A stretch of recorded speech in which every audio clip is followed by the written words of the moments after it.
Meus cumprimentos. Eu sou o professor Jaime João Pasqualini, titular da disciplina de Direito das Obrigações.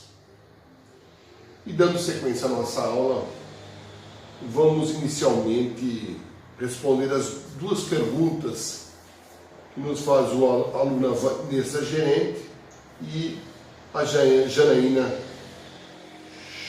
Schumacher. A Vanessa pede para eu esclarecer sobre a classificação das obrigações. Olha, Vanessa, a classificação basicamente é a seguinte: quanto ao objeto, as obrigações são de dar, fazer e não fazer. Basicamente são isso. Pois nós temos a obrigação de meio e resultado, como já foi explicado. Basta isso por enquanto.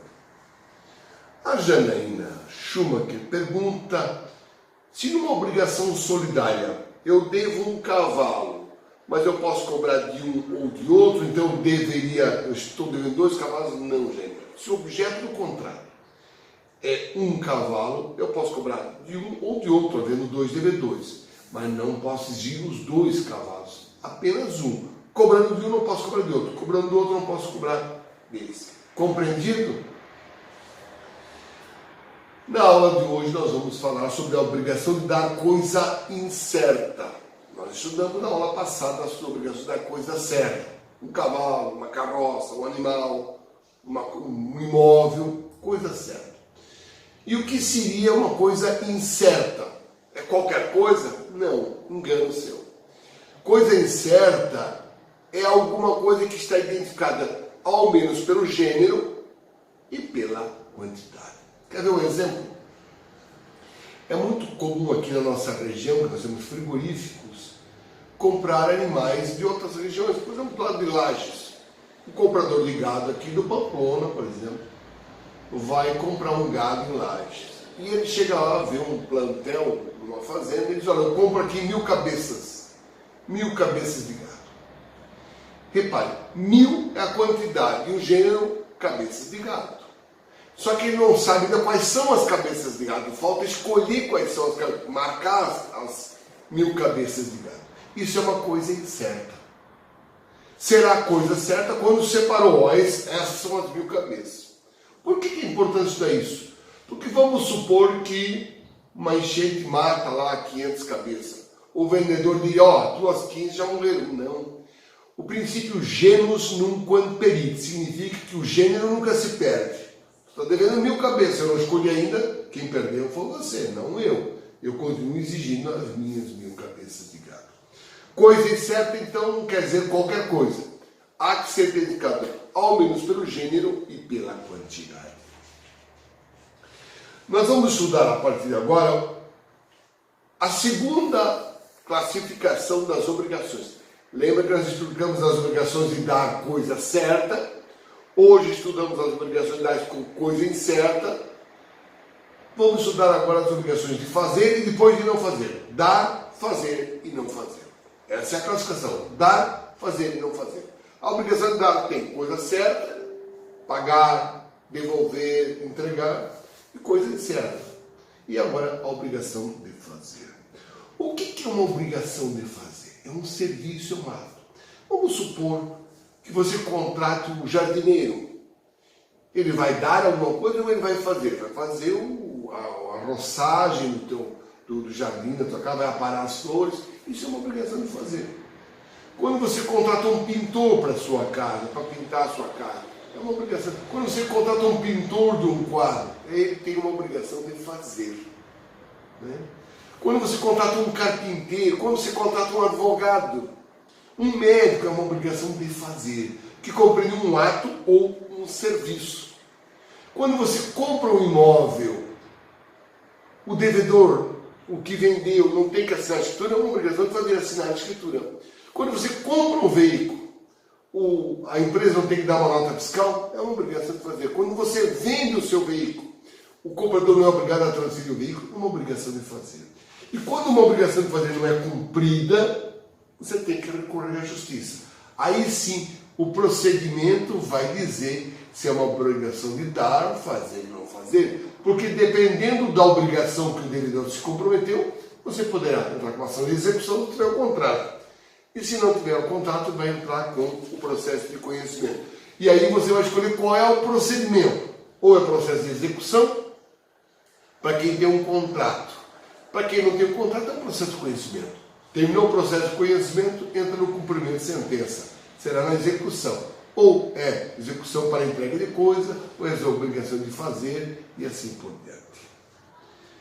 Eu classifico as obrigações de fazer em 3 espécies, bem fáceis de entender. Eu falei um monte delas, né? Eu enumerei: pintar, jardinagem, advogado, são tudo obrigações de fazer. Mas, assim, na prática se divide em 3. Vamos supor que a tua turma de formatura contrata uma banda famosa para vir tocar durante a formatura. Essa obrigação, a sua de pagá-los é uma obrigação de dar, certo? Mas eles têm uma obrigação de tocar na formatura de vocês. É uma obrigação de dar ou fazer? Fazer, eles têm que tocar na formatura de vocês. Essa obrigação de fazer pode ser intuito persona, infungível ou fungível. Repare o seguinte: se a obrigação de fazer é só a própria pessoa, é uma obrigação intuito persona. Quando você contrata um advogado renomado, quando você contrata um cirurgião plástico renomado, eu quero que aquela pessoa venha fazer a cirurgia plástica. Eu quero que aquele advogado venha fazer a minha defesa. São obrigações de intuito persona. Só a própria pessoa. Agora vamos imaginar o trauma, a patologia jurídica disso. Supomos que aquela banda, que é uma obrigação de fazer, se comprometeu a vir tocar e não vem tocar. Se recusa a tocar. Se é com culpa, e ou é sem culpa. Supomos que caiu o avião deles, é sem culpa, certo? A lei diz que nas obrigações de fazer intuito persona, não podendo o devedor cumprir a sua obrigação sem culpa sua, resolve a obrigação. Volta ao status quo. Se pagou, recebe dinheiro de volta. E assim deu. Mas se é com culpa, ou eles pagam a multa se tiver convencionada a causa penal, ou então vai responder por perdas e danos. Portanto, quando a obrigação for intuito persona, só o próprio devedor pode cumprir, ou ele responde por perdas e danos se a impossibilidade é com culpa, ou então resolve a obrigação se a impossibilidade é sem culpa. Falei da obrigação de fazer intuito persona. A segunda modalidade é a obrigação de fazer infungível. Você lembra dos conceitos fungível e não fungível? Infungível é que não pode substituir, fungível pode substituir. A obrigação infungível é muito parecida com a intuito persona, porque só o próprio devedor pode cumprir.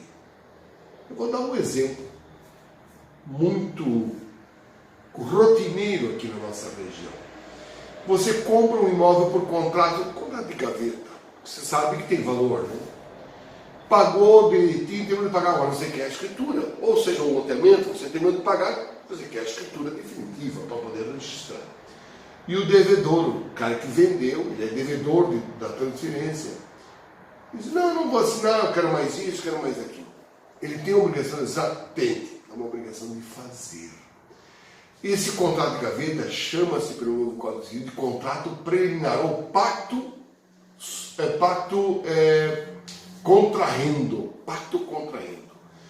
Como é que eu faço agora? Eu tenho um contrato na mão, eu comprei, paguei. Como é que eu faço para que o devedor assine a escritura? Se ele se recusa amigavelmente, você vai entrar na justiça com uma obrigação de fazer. Nesse caso, o juiz pode conferir uma liminar e dizer: ó, amigo, eu vou fixar uma multa chamada astraente por R$1.000 por dia, caso você recuse. Por R$1.000 por dia de atraso, caso você recuse assinar a escritura. O juiz obriga a parte a assinar a escritura, senão vai pagar a multa. O juiz não pode pegar na mão dele e assinar, mas o juiz pode compeli-lo através de uma multa chamada astraente. Ou então o juiz dá sentença e diz: olha, serve essa sentença como título hábil para transferência no registro imóvel. Pronto, está resolvido o problema. Quando o devedor tem uma obrigação de fazer assinar a escritura e se recusa a fazer. você pode obrigá-lo através de uma sentença substitutiva ou através de uma astraente fixada pelo juiz. Falamos assim da obrigação de fazer infungível. E vamos falar agora da última, que é a obrigação de fazer fungível, ou seja, que pode ser substituída por outro. Ora, fazer uma causa, fazer uma cirurgia plástica, vai muito do tirocínio, da experiência da pessoa. Você quer só aquela pessoa.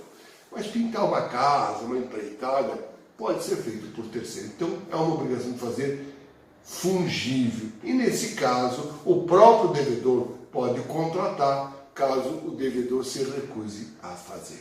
Assim, nós encerramos o capítulo das obrigações de fazer. Intuito persona, infungível e fungível. E o que seria, professor, uma obrigação de não fazer? Eu não poder invadir o imóvel alheio é uma obrigação de não fazer? É também.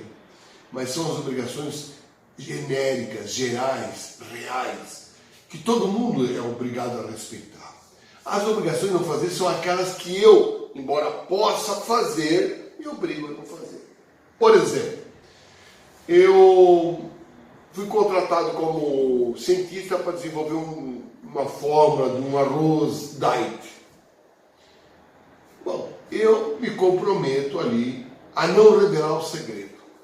Eu podia revelar, mas eu me comprometi a não fazer. Quer ver um outro exemplo? Eu aluguei um apartamento e vou levar minhas coisas para dentro do apartamento e vou levar meu cachorro também.